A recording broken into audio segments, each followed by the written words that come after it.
Traders ہیں، investor ہیں، cargo کے مالک ایک جگہ سے دوسری جگہ جو ہے لے کے جاتے ہیں. میرا فوکس اس پہ کروں گا، پورے پاکستان میں نہیں. سب سے پہلے جہاں بہت زیادہ کارگو ہے، میں انشاءاللہ تعالی باقاعدہ ٹیگنگ کے ذریعے کہ مال ان کا لے کے گارنٹی دوں گا کہ اتنے دن کے اندر منزل مقصود پر پہنچے گا.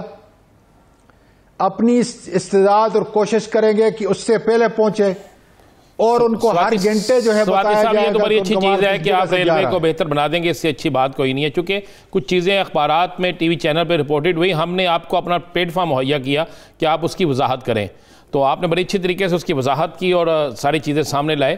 ہمارے چینل نے وہ رپورٹ نہیں کیا تھا، مختلف ٹی وی چینلز نے کیا تھا، ہم نے تو آپ کو ایک پلیٹ فارم مہیا کیا. اچھا سوادی صاحب، آپ کے اتحادی، آپ کے بڑے اہم جن کو وزیر اعظم صاحب بڑا پسند بھی فرماتی ہیں، شیخ رشید صاحب، تقریباً 3 سال تو ہو گئے نا ان کے پاس یہ وزارت تھی، تو کیا 3 سالوں میں 5% بھی کام نظر نہیں آیا آپ کو؟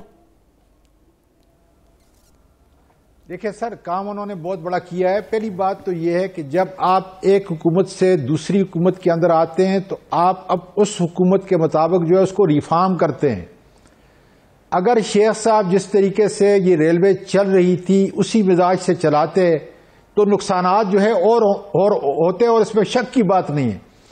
لیکن ظاہر ہے کہ یہاں ریفارم کا ایک ایجنڈا جو ہے ہمارے پاس آیا، جس پہ لوگوں نے ہمیں ووٹ دیا. 2 ہی معاملات تھے. پہلی بات جو یہ تھی کہ ہمیں احتساب جو ہے اس پہ مجھے ووٹ ملے، اور دوسرا ریفارم کا. ریفارم میں باقاعدہ ایک کمیٹی جو ہے بنائی گئی جس کو ڈاکٹر عشرت حسین جو ہے وہ ہیڈ کرتے ہیں. اس میں جو ہے انہوں نے 5 مختلف سیکشن جو ہے اس کی ریلوے کی. دیکھیں، ریلوے کا بہت بڑی آمدن کا ذریعہ بن سکتا ہے آپ کی ریئل اسٹیٹ، جس پہ لوگوں نے ناجائز قبضے کیے ہوئے ہیں. انشاءاللہ تعالی جو ہے میں اس کو ریوائیو کر رہا ہوں. کارگو اس وقت آپ کا 34% جو ہے اس وقت آمدن دے رہا ہے، جبکہ پیسنجر 57.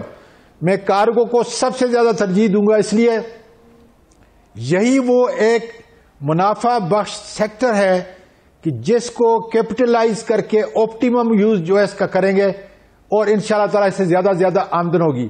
مجھے اس وقت فکر یہ ہے کہ اس ٹوٹے ہوئے محکمے کو اپنے پاؤں پہ کھڑا کرنے کے لیے ریڈ سے مجھے وائٹ پہ آنا ہے، یا ریڈ سے مجھے بلیک کے اوپر آنا ہے، تاکہ میری کارکردگی اور ایک لائن جو ہے میں نے ان کو دے دی ہے کہ اس دن سے میں نے یہ چارج کیا ہے. لیکن شیخ صاحب نے دیکھیں ML1 کا کام، سب سے بڑا جو ہمارے لیے عذاب ہے وہ ہے پینشن کا. اس لیے پرمنٹ اب کوئی مزدور ریلوے کے اندر میں ہائر نہیں کروں گا. ٹاپ ناچ جو ایڈوائزر ہیں ان کو بھی میں کانٹریکٹ کے اوپر جو ہے پہلے آپ اگر ہائر نہیں کریں گے، جو 1 کروڑ نوکریوں کا وعدہ وزیر اعظم کا وہ کس طرح پورا ہوگا؟ آپ ہائر نہیں کریں گے، ملازمتیں نہیں دیں گے، تو 1 کروڑ کا وعدہ کس طرح پورا ہوگا؟ اگر سنیں حکومت کا کام قطعاً یہ نہیں ہے کہ وہ آپ کو جاب پرووائڈ کرے. حکومت کا کام ہے کہ آپ کو اپرچونٹی دے. تو اپرچونٹی کے اندر میں امریکہ کے اندر رہا ہوں سر، بنیادی بات یہ ہے کہ حکومت کا کام ہے اپرچونٹی دینا. اگر ہمارا کارگو ہوتا ہے تو آپ ذرا اندازہ لگائیں کہ ریلوے کے بغیر کتنا بڑی انٹرپرینورشپ جو ہے یا ٹریڈ جو ہے اس کو ڈیولپ ہو رہا ہے. اس سے آپ کا کامرس، اس سے آپ کا ایگریکلچر، اس سے آپ کی انڈسٹری، اس سے آپ کے پورے ٹریولنگ کے جتنے معاملات ہیں آپ کے سیدھے ہوتے ہیں. جس طریقے سے کنسٹرکشن میں انشاءاللہ تعالی ہوگا. کنسٹرکشن میں ہمارا ایک آدمی بھی نہیں ہوگا، لیکن کنسٹرکشن انڈسٹری اگر بڑھے گی تو اس سے آپ دیکھیں کہ 42 اور انڈسٹریاں جو ہیں جو اس کی ایفیلیٹڈ یا انٹیگریٹڈ منسٹریاں ہیں وہ انشاءاللہ تعالی جو ہے وہ آگے بڑھیں گی. اس لیے میں یہ کہہ رہا ہوں حکومت کا جاب ساری دنیا کے اندر ہے. سٹیپنگ سٹون جو ہے وہ ہے کہ آپ کس طریقے سے اپرچونٹی دیتے ہیں. اگر یہ کارگو کا اگر نظام بہتر کیا جاتا ہے اور اسے ریل پہ لایا جاتا ہے تو اچھی بات ہے، یعنی کارگو کا نظام بہتر ہوگا. لیکن آپ یہ دیکھیں کہ پوری دنیا کے اندر پیسنجرز کتنے ہیں اور کتنی بڑی تعداد میں ہیں جو ریلوے کا سہارا لیتے ہیں. اب ہم ہمسایہ ملک کی بات کر لیں، ہمارے ٹریک تو ایک جیسے ہی ہیں آزادی کے وقت سے لے کے اب تک، تو ان کی جو ریلوے ہے ان کا زیادہ انحصار ریلوے پہ ہے دیگر ٹرانسپورٹ کی نسبت. لیکن ہماری ریلوے پیچھے کیوں چلی گئی؟ اس کی بنیادی وجہ کیا سمجھتے ہیں؟ سر آپ یہ دیکھ لینا کہ آج کی تو نہیں ہے، یہ تو 60 سال کی ہسٹری ہے. سب سے پہلے وہاں پہ غلطی کی کہ ان کے ایک اپنا بجٹ ہوتا تھا. جس طریقے سے جو ہے پاکستان کی حکومت کا بجٹ ہوتا تھا، یہ اپنا بجٹ خود پیش کرتے تھے. پھر جو ہے غلام اسحاق خان جس وقت آئے اس وقت جو ہے انہوں نے اس کو مرج کیا اور 2 سال جو ہے اس نے منافع دیا، اور اس کے بعد کانسٹنٹلی وجہ صرف ہے کہ جس طریقے سے ہم نے پی آئی اے کو تباہ کیا، او جی ڈی سی کو تباہ کیا، اسٹیل مل کو تباہ کیا، بالکل ریلوے جو ہے اس کو پولیٹیکل بنیادوں کے اوپر جو ہے چلایا ہے. اس کو جب تک آپ کمرشل انٹرپرائز کی حیثیت سے نہیں چلائیں گے، اس ملک کی جو ملکیت ہے اس کو اگر آپ کمرشل بیس کے اوپر نہیں چلائیں گے، جو میں یہ کہہ رہا ہوں کہ ہم اس سیکشن کو آؤٹ سورس کریں گے، ہم ان چیزوں کو آؤٹ سورس کریں گے. یہ ریلوے کے متعلق تو آپ نے بڑا بہترین بتا دیا، ریلوے کے متعلق آپ نے بتا دیا. ہم امید کرتے ہیں کہ آپ ریلوے کو بہترین بنا دیں گے. ذرا سیاست کی طرف آتے ہیں. آپ بڑے قریب رہے ہیں کسی وقت میں مولانا فضل الرحمان کے، بڑے اثاثہ جات ان کے سامنے آنے شروع ہو گئے ہیں. ان کے اپنے قریبی لوگ حافظ حسین احمد شیروانی صاحب اور بہت سے لوگ جو بولنا شروع ہو گئے ہیں. کیا واقعی مولانا فضل الرحمان نے کرپشن کی تھی؟ سر جو بنیادی بات ہے کہ میں 9 سال رہا ہوں، میں تو اپنے متعلق جو ہے آپ کو بتا سکتا ہوں، اور ان سے یہ پوچھ لیں کہ کیا اعظم سباتی نے 9 سال کے اندر کوئی سرکاری چائے پی ہے. ان کے ساتھ جو ان کا معتدد بڑا آدمی ہے اکرم دورانی، اس کے خلاف میں گیا ہوں اور نیب کے اندر میں نے ثابت کیا ہے. جو یہ بتا رہا ہے، آپ کے ڈاکومنٹ ہے، لیگل ڈاکومنٹ، اگر مجھے بتاتے میں آپ کو ڈاکومنٹ جو ہے آپ کے اسکرین کے اوپر جو ہے بتاتا. 55 لاکھ اپنی ٹوٹل مالیت بتا رہا ہے. میں یہ گارنٹی سے کہتا ہوں کہ 55 لاکھ ان کا ایک ہفتے کا خرچہ ہے. 1996 یا 97 میں اس نے الیکشن کمیشن آف پاکستان کو اپنے اثاثے بتائے 55 لاکھ. 2017 تک وہ 55 لاکھ ہیں. تو سواتی صاحب، وہ جو آج فیصل وابڈا صاحب نے جو پریس کانفرنس کی ہے اور ان کا کہنا ہے کہ انہوں نے اپنے گھر 15 لاکھ اور 25 لاکھ کے شو کیے ہوئے ہیں، تو میں 3 کروڑ میں وہ خریدنے کو تیار ہوں. تو آپ کیا سمجھتے ہیں کہ اس کی اصل مالیت کتنی ہوگی؟ سر میں یہ کہہ رہا ہوں نا جی، میں نے یہ کہا ہے کہ چونکہ میں اکرم دورانی کے اس کی پراپرٹی کے اوپر جو ہے میں نے کام کیا ہے اور اپنے دستخط سے جو ہے ساری چیزیں نیب کے سامنے پیش کری. نیب آگے کیوں نہیں جا رہا یہ اس کا مجھے علم نہیں، لیکن میں یہ کہہ رہا ہوں کہ اس کے اثاثے 15 ارب سے زیادہ ہیں، جو مولانا صاحب کا رائٹ ہینڈ ہے، جس کے متعلق میں نے ساری معلومات لی اپنے دستخط سے. سواتی صاحب، آپ نے ان کے ثبوت دے دیے. مولانا صاحب پہ اب رائٹ لیفٹ جو لوگ ہیں، ان کے جو مڈل مین ہے یا فرنٹ مین ہے، جو بھی آپ کہہ لیں، ان کے متعلق بھی نیب تفتیش کر رہے ہیں. تو مولانا صاحب کے متعلق آپ کیا کہیں گے؟ دیکھیں، سیاست میں آپ بہت قریب رہے ہیں، آپ کیا سمجھتے ہیں مولانا صاحب واقعی کرپشن کرواتے رہے ہیں، کرتے رہے ہیں، یا ان پہ الزام ہے؟ دیکھیں، میں خود اپنا جواب دے رہا ہوں.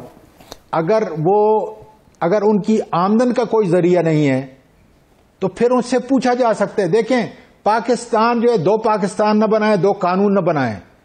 جس طریقے سے میں نے اپنے ایف بی آر کو 5 سال کا حساب جو بتایا تھا، ایک چیز کا حساب بتایا تھا، ساری میری پراپرٹی جو دبئی میں ہے، امریکہ میں ہے یا پاکستان میں، ایک چیز جو ہے، اور خدا کا فضل ہے کہ میں نے پاکستان میں پیسے لائے، پاکستان سے باہر نہیں گئے، پاکستان میں لائے اور یہاں آپ نے تو کلیئر کر دیا. سواتی صاحب، آپ کے متعلق تو ہم کر ہی نہیں رہے، ہم آپ کے متعلق تو بات کر ہی نہیں رہے، آپ نے دوبارہ کلیئر کر دیا. ہم تو یہ پوچھ رہے ہیں کہ مولانا صاحب کا جب سورس آف انکم کوئی نہیں ہے تو پھر میں یہی جاننا چاہتے ہیں پھر وہ کس طریقے سے گزارا کرتے تھے؟ اگر نہیں ہے تو میں یہ کہہ رہا ہوں، ویسے آپ سے پوچھنا چاہتا ہوں کیا ہے پوری پارٹی.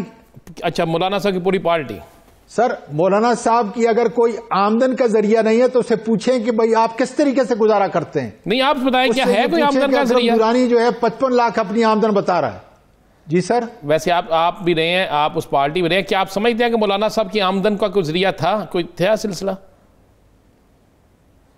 سر، میں تو نہیں بتا سکتا نا، وہ بتائیں گے جی کہ ان کی آمدن کا ذریعہ کیا ہے، اور پھر ان سے یہ پوچھا جائے کہ کون کون سی چیز ان کی ہے.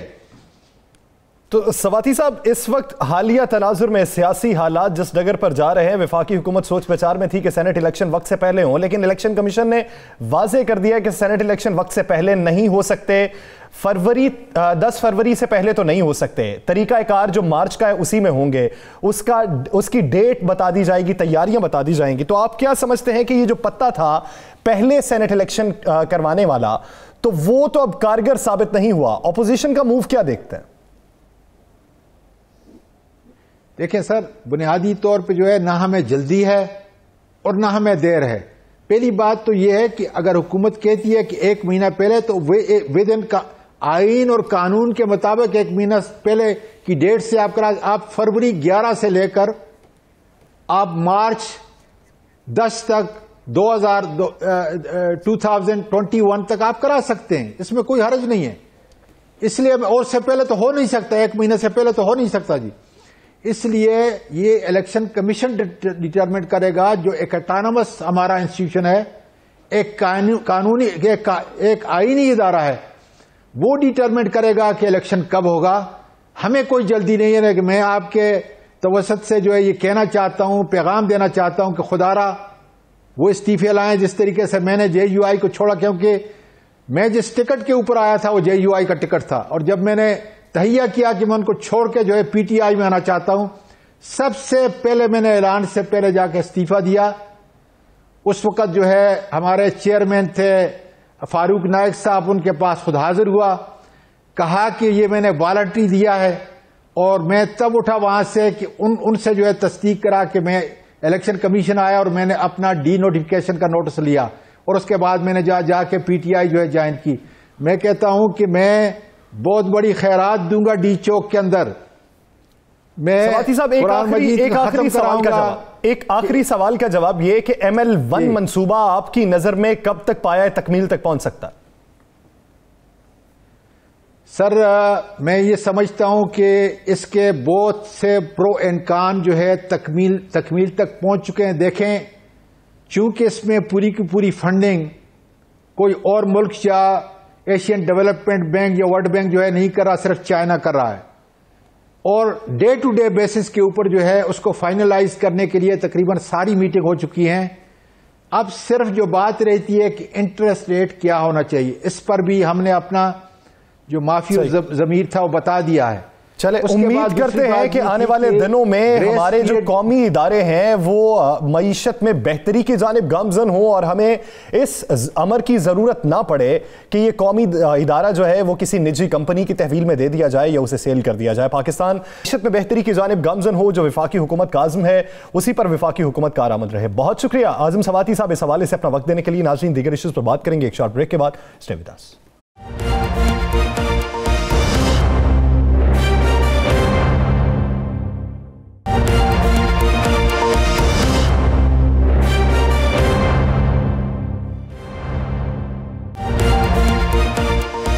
Welcome back. ناظرین، بھارت پاکستان کے خلاف مستقبل میں کوئی بھی لاہ عمل اور شدت پسندی کا طریقہ کار اپنا سکتا ہے، جس کی بار بار وضاحت ہر پلیٹ فارم پر ہر حکومتی نمائندے اور بشمول وزیر اعظم عمران خان کی جانب سے کی جا رہی ہے کہ فالس فلیگ آپریشن کر سکتا ہے، شرپسندی کر سکتا ہے، اور اس کے علاوہ وہ خطے میں بدامنی بھی پھیلا سکتا ہے.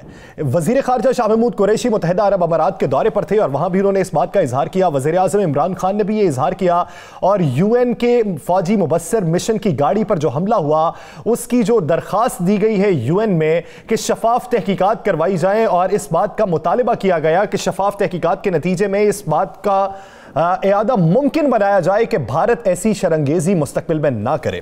تو بھارت پاکستان کے خلاف کس قسم کا فالس فلیگ آپریشن کر سکتا ہے، اس حوالے سے تیاریاں ان کی کیا ہیں، اس پر مزید بھی بات کریں گے. لیکن بھارت کی اس تیاری کے حوالے سے دفاعی تجزیہ کار کیا رائے رکھتے ہیں، دنیا کی نظر میں ہم اپنا تشخص کس طریقے سے بحال رکھ سکتے ہیں، اور بھارت کے عزائم کس طریقے سے بے نقاب کر سکتے ہیں، اسی بارے میں بات کرنے کے لیے دفاعی تجزیہ کار میجر جنرل ریٹائرڈ اعجاز عوان صاحب نے ہمیں جوائن کیا ہے. جنرل صاحب، بہت شکریہ آپ کے وقت کا. جنرل صاحب، آئے دن بھارت کی جانب سے شرنگیزی چیری کوٹ سیکٹر پر UN مبصر مشن کی گاڑی پر حملہ ہوا، اور اس کی وضاحت پاکستان کی جانب سے ہونے کے بعد اگلے ہی دن پھر حملہ کیا گیا اور شہری آبادی کو نشانہ بنایا گیا.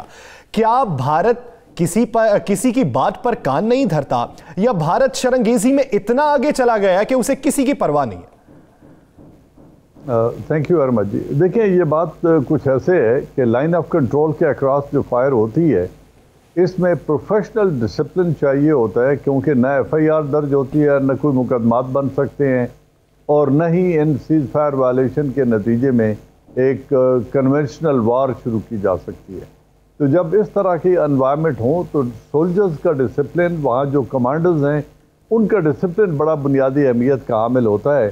اگر ٹریگر ہیپی نوجوانوں کو یا انہیں کھلی چھوٹ دے دی جائے تو اس طرح کے واقعات جس طرح بھی ہم دیکھ رہے ہیں کہ اس سال میں بھی تقریباً 3000 سے زیادہ سیز فائر وائلیشن کے واقعات ہو چکے ہیں، تو یہ ہوتے رہیں گے، ادھر سے وہ کریں گے، ادھر سے ہم اس کا جواب دیتے رہیں گے، اور انفارچونیٹلی نہتے شہریوں کی جانیں ضائع ہوتی رہیں گی۔ تو یہ ایک غیر ذمہ دارانہ رویہ ہے، تھریٹ سے زیادہ یہ غیر ذمہ دارانہ نان پروفیشنل رویہ ہے، جس کو جو بھی طریقہ اختیار کیا جائے اس کو رکوانا چاہیے، اور روکنے کے لیے بیسٹ میتھڈ ہوتا ہے کہ D G M Os level پہ اور پاکستان اور ہندوستان کے لیول پہ بات چیت ہونی چاہیے تاکہ سیز فائر وائلیشن کو روکا جائے۔ ایک طریقہ تو یہ ہے۔ دوسرا یہ ہے کہ پھر انہیں ایسا بھرپور جواب دیا جائے، جو دیا بھی جاتا ہے، کہ ان کی بھی اتنی کیجولٹیز ہوں اور وہ بھی پھر اس سے باز آ جائیں۔ تو یا اسے طاقت سے روکا جا سکتا ہے یا ڈپلومیٹک کنورسیشن سے اور بات چیت سے اسے روکا جا سکتا ہے۔ جنرل صاحب، بھارت کیا ڈرامہ کرنے جا رہا ہے جس پر وزیر اعظم بھی بار بار کہہ رہے ہیں، جس پر وزیر خارجہ بھی بار بار کہہ رہے ہیں، جس پر ہمارے حساس ادارے بھی ہمیں بار بار بتا رہے ہیں؟ بھارت کون سا ڈرامہ کرنے جا رہا ہے اور بھارت ڈرامہ کیوں کرنے جا رہا ہے؟ دیکھیں، میں ذاتی طور پہ اس بات کو بہت زیادہ یہ بات ہو چکی ہے، بہت بار انہوں نے آگاہ کر دی ہے۔ اگر ہمارے پاس کوئی انٹیلیجنس انفارمیشن ہے جو یقیناً ہوگی، جس کو بیس بنا کر وزارت خارجہ بھی یہ بات کر رہی ہے، پرائم منسٹر نے بھی یہ بات کی ہے، D G I S P R نے بھی یہ بات کی ہے، تو یقیناً کوئی انفارمیشن ان کے ہاتھ لگی ہوگی کہ ہندوستان کوئی فالس فلیگ آپریشن کر رہا ہے۔ لیکن میں سمجھتا ہوں اس حوالے سے زیادہ یہ اپنی تیاری رکھیں اور اس کو کرنے دیں۔ اگر کرتا ہے تو بالا کوٹ کی طرح جواب بھی حاصل کر لے گا، اور اس کے لیے بھرپور تیاری رکھیں۔ اگر وہ ایک آدمی یہاں شہید کرتے ہیں تو ان کے 10 شہید کریں، اور اس کا جواب انہیں 10 ہلاک کریں، اور اس کا جواب انہیں بھی مل جائے گا، اور ہمارا ریزالو بھی اسٹیبلش ہو جائے گا کہ ہم کس طریقے سے اپنی جغرافیائی اور نظریاتی سرحدوں کا دفاع کرنے کی اہلیت رکھتے ہیں۔ جنرل صاحب، پاکستان نے درخواست دی ہے یو این اے کو کہ چیری کوٹ سیکٹر پر جو حملہ ہوا ہے اور جو فائر لگے ہیں گاڑی کو، اس کی شفاف تحقیقات کروائی جائیں۔ دوسری جانب یورپی یونین اب اس بات کا عزم کر رہی ہیں کہ یورپین ڈس انفو لیب نے جو انکشافات کیے تھے، جس سے ہم بھی مورلی طور پر کرپٹ پائے گئے ہیں، یورپی یونین یہ سمجھتی ہے، تو ہم اس کی بھی تحقیقات کریں اور بھارت کو بین کریں۔ انہوں نے بھی تحقیقات کا عزم کر لیا ہے۔ تو کیا اس طریقہ کار کے تحت بھارت کا جو تشخص ہے وہ دنیا کے سامنے واضح ہو سکتا ہے؟ دیکھیں، واضح ہو رہا ہے، اور پاکستان نے جو اپنا ڈپلومیٹک منور جس طریقے سے ماؤنٹ کیا ہے، جس طریقے سے انہوں نے اپنا پولیٹیکل ریسپانس دیا ہے، اس کا اس وقت انڈیا کے اوپر بہت زیادہ پریشر ہے، اور یقیناً پریشر آ رہا ہے، کیونکہ ایک تو وہ اپنے ملک کے اندر مائنورٹیز کے ساتھ ظلم کر رہے ہیں۔ وہ جو 50 برس پہلے جو مہاجر بنے تھے ان کو سٹیزن امینڈمنٹ ایکٹ کے تحت بے گھر کر دیا ہے۔ اب جو خالستان جو کسان موومنٹ ہے اس کو خالستان موومنٹ کا رنگ دیا جا رہا ہے۔ تو اپنے انٹرنل مسائل کو ایکسٹرنلائز کرنے کے لیے یقیناً وہ کوئی مس ایڈونچر کرنے کا سوچ رہا ہوگا، اور ڈس انفو لیب کی وجہ سے بھی ان کے اوپر پریشر آ رہا ہے۔ اور اب جو یو این کی گاڑی کو انہوں نے نشانہ بنایا ہے، یہ ایک بڑی گریو وائلیشن ہے انٹرنیشنل نارمز کی، انٹرنیشنل لا کی، اور یونائٹڈ نیشن آبزرورز کو نشانہ بنانا کوئی چھوٹی وائلیشن نہیں ہے۔ اس کی وجہ سے بھی ان کے اوپر بہت پریشر آئے گا، اور اسی لیے ہم کہہ رہے ہیں کہ اس کی شفاف انکوائری کرائی جائے، کیونکہ وہ گاڑیاں آئیڈینٹیفائیبل ہوتی ہیں۔ یہ نہیں ہو سکتا کہ غلطی سے اس گاڑی پر فائر ہو گیا ہے۔ وہ وائٹ کلر کی گاڑیاں ہیں، ان کی شیپ الگ ہے، ان کے اوپر یو این بہت بڑا بولڈ لیٹر میں لکھا ہوا ہوتا ہے، جو اسمال آرمز جن سے انگیج کیا گیا ہے اتنے رینج سے ننگی آنکھ سے نظر آتا ہے کہ یہ یو این کی گاڑی ہے۔ تو یہ جب تمام کچھ ہو رہا ہے تو ایک طرف تو ایک پاگل پن ہے، ایک ہجانی کیفیت ہے انڈین سولجرز کی جو وہ اختیار کیے ہوئے ہیں، اور دوسری طرف ایز اے ریاست ایک غیر ذمہ دارانہ رویہ ہے۔ تو یہ تمام تر ڈپلومیٹک پریشر تو انڈیا کے اوپر آ رہا ہے، انٹرنل حالات کی وجہ سے بھی، اور جو ڈس انفو لیب میں جن این جی اوز کو بدنام کیا گیا اور جن کے نام یوز کیے گئے، اس وجہ سے بھی یہ سائبر کرائمز کے زمرے میں آتا ہے، اور ہندوستان کے اوپر بہت زیادہ پریشر ہے۔ میرے خیال میں یہی وجہ ہے کہ کہا جا رہا ہے کہ وہ اس پریشر کو وارڈ آف کرنے کے لیے اپنے ملک کے اندر، کشمیر کے اندر کوئی دھماکہ کرا کے، اپنے سولجرز کو مار کے، اپنی کسی ملٹری انسٹالیشن کو نشانہ بنا کے وہ الزام لگائیں گے پاکستان پر، جسے فالس فلیگ آپریشن کہتے ہیں، اور وہ الزام لگا کر پھر وہ پاکستان کے خلاف کسی مس ایڈوینچر کی کوشش کریں گے. میں پہلے سوال کے جواب میں یہی کہہ رہا تھا کہ انہیں یہ کرنے دیں اور جب کریں گے تو اس کا جواب بھی پا لیں گے. جنرل صاحب مجھے یہ بتائیے گا، ہم نے پہلے انہوں نے ہمارے ساتھ کیا بالا کوٹ والا واقعہ، اس کا بھرپور جواب ملا اور ان کے اندر خوف کی ایک فضا بھی ہے. کیا ان کے پاس ایسی کون سی چیز آ گئی؟ لداخ میں ایک طرف چائنا سے مار کھا رہے ہیں، بھارت کے اندر ایک بڑی بغاوت کھڑی ہے، اب اس کے باوجود مودی پاگل ہو گیا ہے یا اس کو کسی کی آشیرواد حاصل ہے؟ کیوں ایسا کر رہا ہے؟ دیکھیں آشیرواد حاصل ہو بھی تو وہ اتنا بڑا مس ایڈوینچر کرنے کا متحمل نہیں ہو سکتا. یہ ایک بوکھلاہٹ ہے مودی گورنمنٹ کی کہ پہلے انہیں دوکلام میں ذلت اٹھانی پڑی چائنا کے ہاتھوں، پھر انہیں نیپال جیسے ملک نے چیک کیا جو لیپو لیک اور اس سے آگے وہ کالا پانی کی طرف برج کنسٹرکشن کر رہے تھے، پھر بنگلہ دیش میں چائنا کی رسائی ہو گئی اور وہ وہاں پہ پورٹ ڈیولپمنٹ کا کام بنگلہ دیش کر رہا ہے، چائنا کر رہا ہے. تو یہ جب ریجن میں ارریلیونس بڑھتی جا رہی ہے اور خود ملک کے اندر انہوں نے ایسے حالات پیدا کر دیے ہیں کہ نہ وہاں کرسچین محفوظ ہیں، نہ دلت محفوظ ہیں، نہ مسلمان محفوظ ہیں، نہ مہاجر آبادیاں محفوظ ہیں، ادھر صرف ایک ہندو پریڈومیننس کا بھوت ہے جو ان پر سوار ہے. تو یہ جو تمام تر ڈیولپمنٹ ہو رہی ہے، جو انٹرنل پریشر ہیں، جو ایکسٹرنل سبکی ہو رہی ہے، اس کو دیکھتے ہوئے لگتا ہے کہ وہ کوئی اور حماقت کر جنرل صاحب ایک آخری سوال یہ، آپ کیا سمجھتے ہیں کہ ہندوازم اور ہندوتوا میں جو بنیادی فرق ڈالا گیا اس سے ہندوازم کو کتنا نقصان ہوگا؟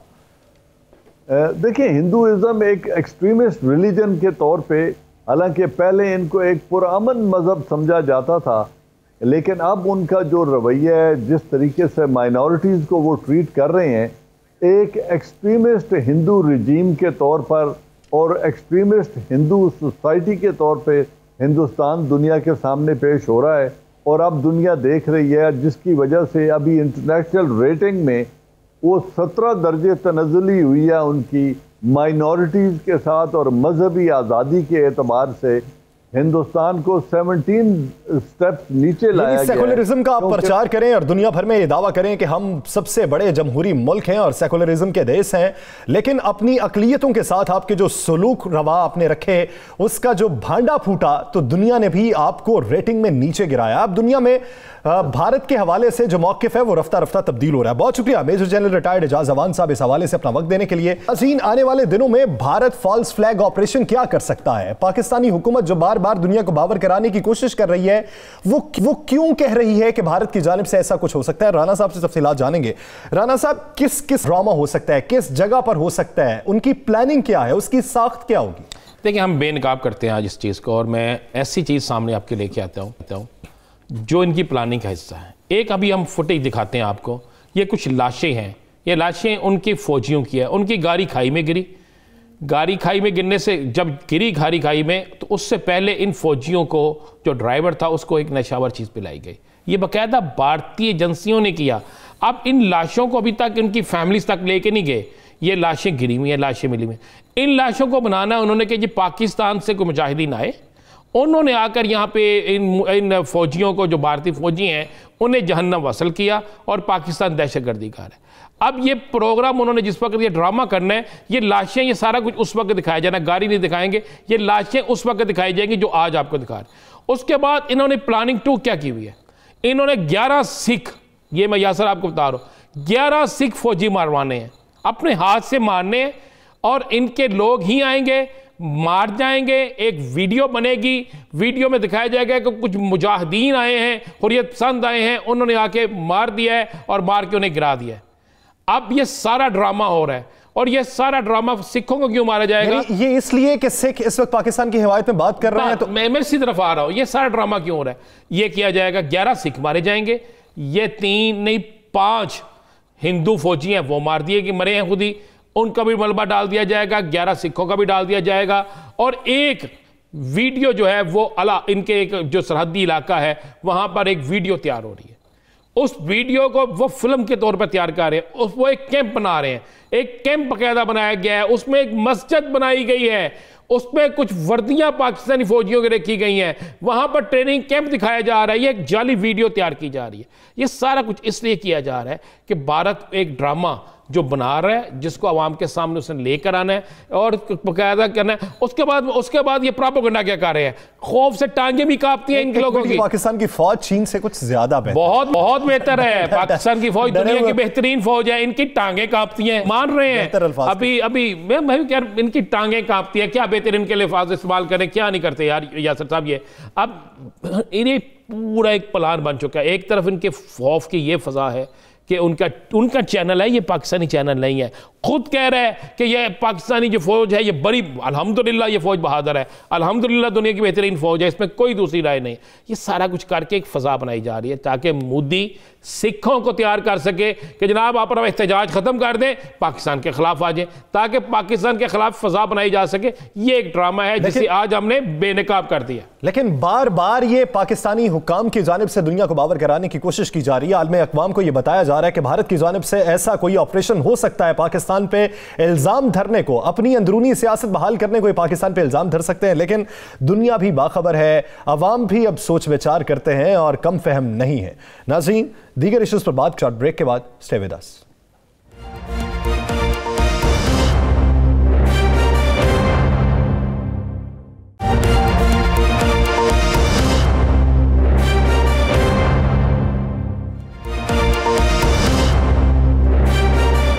Welcome back. ناظرین, پاکستان ڈیموکریٹک موومنٹ کی اگلی حکمت عملی جو ہے وہ اسلام آباد مارچ ہے, استعفوں کا آپشن ہے, دھرنا ہے. اس حوالے سے بلاول بھٹو زرداری یہ کہتے ہیں کہ لانگ مارچ بھی ہوگا, دھرنا بھی ہوگا, استعفے بھی استعمال کیے جائیں گے. اس کے ساتھ ساتھ مولانا فضل الرحمان بھی یہ پہلے سے اندیا دے چکے ہیں. پاکستان مسلم لیگ نون کی تیاریاں یہ ہیں کہ 2 دن کی ڈیڈ لائن دی گئی ہے تمام اراکین قومی و صوبائی اسمبلی کو کہ اپنے استعفے جمع کروا دیں. بظاہر تو 31 دسمبر تک کی ڈیٹ تھی. شیخ رشید صاحب پی ڈی ایم کی تحریک کو لے کر کیا رائے رکھتے ہیں, پہلے وہ جانتے ہیں پھر آنے پڑیں گے. ووٹ کو عزت دے, لیکن ووٹر کو موت کو میں کہ دھکا دیں. اپنے ووٹر کو یہ موت کی طرف دھکا دینا چاہتے ہیں. عمران خان 5 سال پورے کرے گا. بہت اچھی بات ہوگی کہ سینٹ کے الیکشن میں اپوزیشن حصہ لے. آپ اگر عمران خان سے نہیں بات کرنا چاہتے تو کس سے بات کرنا چاہتے ہیں؟ دیکھیں, فضل الرحمان صاحب اس اسمبلی کو نجائز کہہ رہے ہیں جس میں وہ صدارتی امیدوار تھے. اس شہر کے سارے سیاسی, اس ملک کے سارے سیاسی چودھری مر جائیں, فضل الرحمان کا کوئی سیاسی مستقبل نہیں ہے, بالکل نہیں. ناظرین, سیاسی منظرنامے پر بات کرنے کے لیے پاکستان مسلم لیگ نون کے سینئر رہنما شیخ روہیل اصغر صاحب نے ہمیں جوائن کیا ہے. شیخ صاحب بہت شکریہ آپ کے وقت کا. شیخ صاحب, اس وقت جو سیاسی منظرنامہ ہے, پی ڈی ایم کا اپنا ایک موو ہے, تیاری پوری ہے, لانگ مارچ کا آپشن بھی استعمال کیا جائے گا, لیکن کیا آپ یہ سمجھتے ہیں کہ وفاقی حکومت جس حد تک مطمئن دکھائی دیتی ہے بظاہر وہ اتنی مطمئن نہیں ہے, اندر سے گھبرائی ہوئی ہے, آپ سے روابط میں ہے؟ بسم اللہ الرحمن الرحیم. یاسر, میں آپ سے گزارش کروں, پہلے تو آپ نے شروع میں ہی ایسے شخص کی مجھے گفتگو سنا دی جس کا نہ کوئی, میں اب کیا الفاظ استعمال کروں گا. آپ میرے خیال میں سننے والے وزیر داخلہ تو ہے, ہمارے لیے وزیر داخلہ تو ہے, مطلب یار خدا کے لیے دیکھیں یاسر, میں آپ کو ایک عرض کروں کہ وہ سارے کا سارا ٹولہ ہی اس طرح, یہ اگر ایسی باتیں نہیں کریں گے تو پھر کون ان کے ساتھ رہے گا؟ ان کا تو سارا وہ پٹارا ختم ہو جائے گا. بالکل سب لوگ بھاگ جائیں گے. جب آپ دیکھیں نا, جب کوئی جہاز ڈوبنے لگتا ہے تو سب سے پہلے وہی چھلانگیں لگاتے ہیں. تو میں اس شخص نے کس کے لیے کیا نہیں کہا, اس تھوڑی سی میرے ساتھ اس نے ایک اپنی سیاسی زندگی کا آغاز کیا تھا. اب میں وہ بات نہیں بتانا چاہتا, لیکن اگر آپ ڈیپلی جا کے دیکھیں گے اس کو تو آپ کو پتہ چل جائے گا. 1985 میں بھی یہاں سے ہو کے گیا تھا, میں نے اللہ کے فضل سے, اور یہ بھی اس وقت اس نے سٹارٹ کیا تھا. اور اس کے بعد کیا کیا گفتگو میاں صاحب کے لیے کرتا رہا ہے, کیا کیا گفتگو یہ ضیاء الحق کے لیے کرتا رہا ہے, کیا کیا گفتگو یہ پرویز مشرف کے لیے کرتا رہا ہے, کیا کیا گفتگو یہ چودھری شجاعت صاحب کے لیے کرتا رہا ہے, کیا گفتگو یہ اب ایران کے لیے کر رہا ہے. تو مجھے آپ کسی ایسے شخص کی بات سنا دیجئے جو واقعی حقیقتاً پی ٹی آئی کا ورکر ہو, تو میں اس کا جواب بھی دے دوں گا. عمران خان صاحب تو یہ کہتے ہیں کہ لکھ کے این آر او مانگا آپ نے. یار میرا خیال میں شاید اس کو عمران کو این آر او کے مطلب کا علم ہی نہیں ہے. مطلب آپ مجھے ایک بات بتائیں یار یاسر, آپ سمجھدار ہیں, دنیا سمجھدار. اب یہ کیا سمجھتے ہیں کہ وہ دنیا بیوقوف ہے؟ یار ایک شخص کا کیس چل رہا ہے ہائی کورٹ میں, ایک شخص کا کیس چل رہا ہے نیب کی عدالت میں, ایک شخص کا کیس چل رہا ہے سپریم کورٹ میں. یہ کیسے ہے نہ وہ دے سکتا ہے؟ میں اکثر بیشتر کہتا ہوں کہ ان لوگوں نے اداروں کی جتنی تذلیل کی ہے شاید اس سے پہلے کبھی کسی نے اتنی تذلیل نہیں کی. حق مانگا ہوگا, سب نے مانگا ہوگا.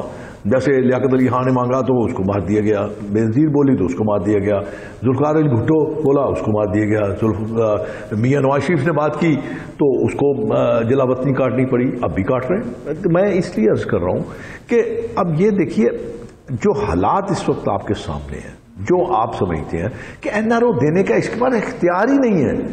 سپریم کورٹ بات کر سکتی ہے, ہائی کورٹ بات کر سکتی ہے, بڑے معذرت کے ساتھ میں کہتا ہوں, یہ اس کا تو نوٹس لینا چاہیے سپریم کورٹ کو جہاں کیس چل رہا ہے. اس کا تو ہائی کورٹ کو نوٹس لینا چاہیے, پنجاب ہائی کورٹ کو لینا چاہیے, اسلام آباد ہائی کورٹ کو لینا چاہیے, نیب عدالت کو لینا چاہیے. پتہ نہیں کیوں چپ کر کے بیٹھے ہوئے. اس سے زیادہ بے توقیدی کیا کر سکتا ہے یہ شخص؟ اس کو کس نے یہ اس کے دماغ میں ڈال دیا ہے خناس کے بھی؟ شیخ صاحب یہ تو بات ہوگی. شیخ صاحب آپ نے 2 روز پہلے کہا کہ مسلم لیگ جویل لطیف کے بیان کے حوالے سے ایسی کوئی بات نہیں ہے, کوئی ایسا بیان نہیں ہے. لیکن رانا ثناء اللہ صاحب کا جو آپ کے پنجاب کے نہیں دیکھ میں رانا ثناء اللہ صاحب صدر ہیں پنجاب کے آپ کے, ان کا بیان بالکل آپ کی بات کے اپوزٹ آیا. انہوں نے کہا جی میاں جویل لطیف صاحب جو ہیں انہوں نے کچھ بیان بالکل دیا اور انہوں نے اپنی شہرت حاصل کرنے کے لیے, توجہ حاصل کرنے کے لیے, یہ میں نہیں کہہ رہا, یہ آپ کے پنجاب کے صدر رانا ثناء اللہ صاحب کہہ رہے ہیں. جی رانا صاحب میں عرض کر رہا ہوں, عظیم صاحب آپ صرف اس بات کو لیجئے کہ جو رانا ثناء اللہ صاحب نے کہا ہے وہ بڑے پرانے مجھے ہوئے سیاستدان ہیں. انہوں نے جو بات کی ہے نا وہ بات کی ہے کہ ایسے ذہن کی سوچ کی جو خام خواہ ایک توجہ لینے کے لیے ایک بات اپنے پاس سے گھڑ دیتا ہے. ایسی بات ہی نہیں ہوئی. میں اس میٹنگ میں موجود تھا, دوبارہ جو میٹنگ ہوئی ہے اس میں سبھی لوگ موجود تھے جن کے حوالے سے بات کی گئی. وہ معصوم بھی وہاں میں موجود تھے, بڑے زیرک سیاستدان ہیں, بڑے منجے ہوئے سیاستدان ہیں, وہ اس قسم کی لوز ٹاک کر ہی نہیں سکتے.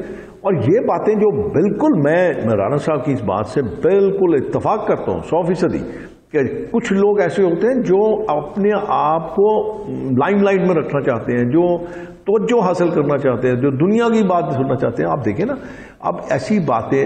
چلیے میں ایک اور آپ سے یہ بات کرتا ہوں کہ جب آپ اپنی پارٹی کی میٹنگ یا اپنی گھر کی میٹنگ میں ہوتے ہیں یا اپنی ایک ایسی گفتگو میں ہوتے ہیں تو آپ پہ کچھ اخلاقی پابندیاں ہوتی ہیں. تو میں نے وہ غلط تو نہیں کہا تھا. اگر آپ یہ سمجھتے ہیں کہ یہ آپ کے ذہن میں آئی بات یا آپ کی علم میں یہ بات آئی ہے یا آپ یہ سمجھتے ہیں کہ یہ بات ہے تو آپ اخلاقی طور پہ آپ پابند ہیں کہ آپ بتا دیجئے. تو شیخ صاحب کیا آپ نہیں سمجھتے کہ موجودہ حالات میں یہ لائم لائٹ میں رہنے والے یا شہرت حاصل کرنے والے یا توجہ حاصل کرنے والے پاکستان مسلم لیگ نون میں سے زیادہ تر افراد ہو چکے ہیں؟ پہلے چند گنے چنے تھے, اب ان کی تعداد رفتہ رفتہ بڑھ رہی ہے. اس کی وجوہات نہیں بالکل نہیں, بالکل نہیں. مجھے نہیں پتا انہوں نے کس ضمن میں یہ بات کر دی ہے, لیکن اگر آپ یہ سوچیں نا, اگر میں آپ کو گزارش کروں کہ اگر آپ دوسری سیاسی جماعت, حکمران سیاسی جماعت کی طرف آ جائیں تو بھری پڑی ہے, مطلب ایک سے ایک تحفہ وہاں پہ بیٹھا ہوا ہے, ایک سے ایک جو اس قسم کی گفتگو فرماتے ہیں جو کہ شاید سننے کے بعد ہر شرم کا تو مجھے نہیں پتا, لیکن شاید کوئی ان کے اپنے ملنے والے, جاننے والے, گھر والے ان کو یہ بات ضرور باور کرواتے ہوں گے یہ آپ کیا گفتگو کر کے آئے ہیں, کس قسم کا گفتگو کر کے آئے. دیکھیے میں آپ کو رانا صاحب ایک عرض کروں, میں جو آپ کے ساتھ گفتگو کر رہا ہوں جب آپ چلائیں گے تو اس کو آپ نہیں دیکھیں گے یا میں اکیلا نہیں دیکھوں گا یا آپ کے آفس کے لوگ نہیں دیکھیں گے, پوری دنیا دیکھے گی, پورے لوگ دیکھیں گے. اور اگر میں اس قسم کے الفاظ استعمال کروں جن کا نہ سر نہ پیر, جو اخلاق سے آری ہوں گے, جو تہذیب و تمیز سے آری ہوں گے, وہ بالکل نیگیٹو جائے گا, وہ میری شخصیت سے بالکل میچ نہیں کرے گا. اور رانا صاحب میں آپ کی طرف واپس آتا ہوں. شیخ صاحب آپ نے بہت اچھی بات کی ہے, یہ طرز سیاست اور طرز گفتگو ایسا ہونا ہی نہیں چاہیے. لیکن پچھلے دنوں جب مریم نواز صاحبہ ریلی کی صورت میں آپ کے دفتر کے باہر پہنچی تھی تو آپ کا ایک کلپ بڑا وائرل ہوا تھا پنجابی میں تقریر کا. وہ کلپ میں دہرا نہیں سکتا وہ الفاظ. وہ پنجابی جب آپ بولتے ہیں نا, جی میں آپ کو بتا نہیں, آپ دہرا لیں وہ الفاظ, وہ اتنے برے الفاظ نہیں ہیں. اگر آپ برے کو برا نہیں کریں گے تو کیا کریں گے آپ؟ اور یہ میں آپ نے میرے خیال میں شاید میرا آخری الفاظ نہیں سنے کہ میں نے آپ سے عرض کیا کہ جلسوں کی تقریروں میں اور میڈیا پہ بیٹھ کے بات کرنے میں زمین و آسمان کا فرق ہوتا ہے. اور جو آپ جلسے میں تقریر کرتے ہیں اس میں آپ بالکل اپنی دل کی باتیں کرتے ہیں, اپنے ذہن کی بات کرتے ہیں, آپ سچائی بیان کرتے ہیں. مسلم لیگ نون جو ہے وہ استعفوں کی طرف, آپ لوگ استعفوں کی طرف جا رہے ہیں. آپ لوگوں نے استعفے محترمہ مریم صاحبہ کو جمع بھی کرا دیے ہیں, بالکل ڈیڈ لائن بھی قریب ہو گئے. آپ کا ایک باغی, آپ کی جماعت کا ایک باغی جلیل احمد شرک پوری, اس نے سیدھا جا کر سپیکر کو استعفیٰ جمع کرا دیا. اس نے کہا کہ شیخ صاحب بات تو سن لیں نا, اس نے کہا جی کہ میں نے استعفیٰ سپیکر کو دیا ہے, اور یہ استعفیٰ تو جاتا بھی سپیکر کو ہے. آپ کے استعفے کب سپیکر کو جا رہے ہیں؟ یہ تو ہماری جو قائدین ہیں وہ اس کا فیصلہ کریں گے کہ کب جانا ہے. دیکھیں میں آپ کو گزارش کروں, جب بھی کوئی ایکٹیویٹیز ہوتی ہے نا, پولیٹیکل ایکٹیویٹیز ہوتی ہیں یا جو اب آپ کسی معاملے میں آتے ہیں تو اس کے لیے ایک طریقہ وضع کر دیا جاتا ہے. پہلے آپ اس کے جلسے تھے, اس کے بعد آپ ریلیاں ہوں گی. آج آپ دیکھیں نا, آپ کے لیے آپ نے فوری طور پہ آپ چلے گئے, ابھی تو اس کے درمیان میں بہت ساری ریلیز ہیں. جو ریلیز نکلیں گی لوگوں کو ایکٹیویٹ کیا جائے گا, شہروں میں جا کے آپ لوگوں کو ایکٹیویٹ کریں گے. اب مریم بی بی 2 تاریخ کو, میری اطلاع کے مطابق مریم بی بی 2 تاریخ کو سرگودا جا رہی ہیں. سرگودا جا رہی ہیں, بالکل جا رہی ہیں. پروگرام کا نہیں پتا, یہ میں عرض کر رہا ہوں نا, یہ پروگرام تو میرے علم میں آ گیا. اس کے بعد بھی کوئی پروگرام ہوں گے, اس کے بعد لانگ مارچ ہوگا. لانگ مارچ کے بعد طے کیا جائے گا کہ آپ نے دھرنا کتنے دن دینا ہے, دھرنا آپ نے کیسے دینا ہے, اس کے سارے معاملات کو وہ مسائیں گے. یہ معاملات تو صریحاً اب پی ڈی ایم کے پلیٹ فارم پہ ہوگا.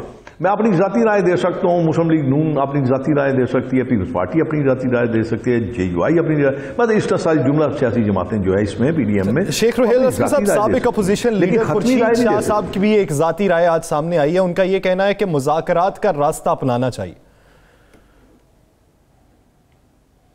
تو ٹھیک ہے نا, میں آپ کو کس سے کریں گے آپ مذاکرات؟ پہلے مجھے آپ چلیے میں آپ سے رانا صاحب پوچھ لیتا ہوں, کس سے مذاکرات کریں گے؟ اس شخص سے مذاکرات کریں گے جو آپ سے ہاتھ ملانے کا روادار نہیں ہے. اس شخص سے بات کریں گے جو تکبر انا کا منبع ہے, آپ اس سے مذاکرات کریں گے.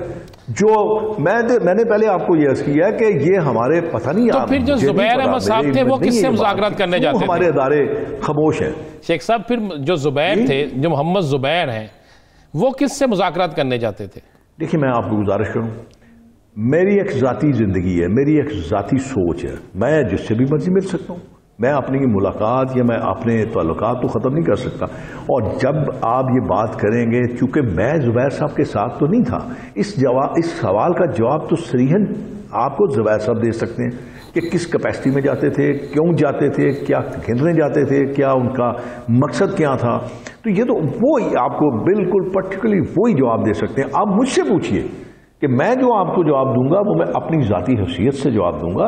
میں نے جو ایسے عرض کیا کہ اب اگر کوئی مذاکرات بھی ہوں گے یا مذاکرات کی ٹیبل پہ آپ سجنا پسند فرمائیں گے تو وہ پی ڈی ایم فیصلہ کرے گی. اس کی چلیں آپ ذاتی رائے میں بتا دیں, ایک ذاتی رائے میں آپ ذاتی رائے میں بتا دیں کہ آپ کو سینٹ کا الیکشن لڑنا چاہیے کہ نہیں, مسلم لیگ نون کو سینٹ کا الیکشن لڑنا چاہیے یا نہیں, یا مسلم لیگ نون سینٹ کا الیکشن لڑ رہی ہے یا نہیں؟ نہیں کہ الیکشن سے پاکستان مسلم لیگ نون کبھی بھی پہلو دہی نہیں کرتی. لیکن اب کیا پرابلم ہے؟ اب پرابلم یہ ہے کہ اب آپ نے ایک الائنس بنا لیا, ایک پلیٹ فارم بنا لیا.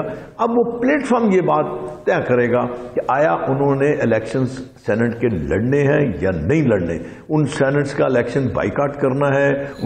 آپ کی ذاتی رائے کیا ہے؟ اب جو معاملات ہیں وہ پی ڈی ایم کے پلیٹ فارم پہ ہیں, وہ میں شیخ رحیل اسکر اس بات میں کوئی آپ نے کمنٹس نہیں دے سکتا, اس لیے کہ اس پلیٹ فارم نے یہ طے کرنا ہے کہ آپ نے کیا اگلا پارٹی پالیسی کیا ہوگی. یعنی 2 دن کی ڈیڈ لائن دی گئی ہے, اگر تمام اراکین قومی و صوبائی اسمبلی استعفے نہیں جمع کرواتے اور کوئی ہچکچاہٹ کا مظاہرہ کرتا ہے تو پارٹی ایکشن کیا ہوگا اس کے خلاف؟ میرے خیال میں شاید پاکستان مسلم لیگ نون کا کوئی ایسا شخص نہیں ہوگا جو اس بات سے پیچھے ہٹے گا. وہ ضرور انشاءاللہ وقت سے پہلے اپنے جو استعفے ہیں وہ اپنی قائدین کو پکڑا دے گا.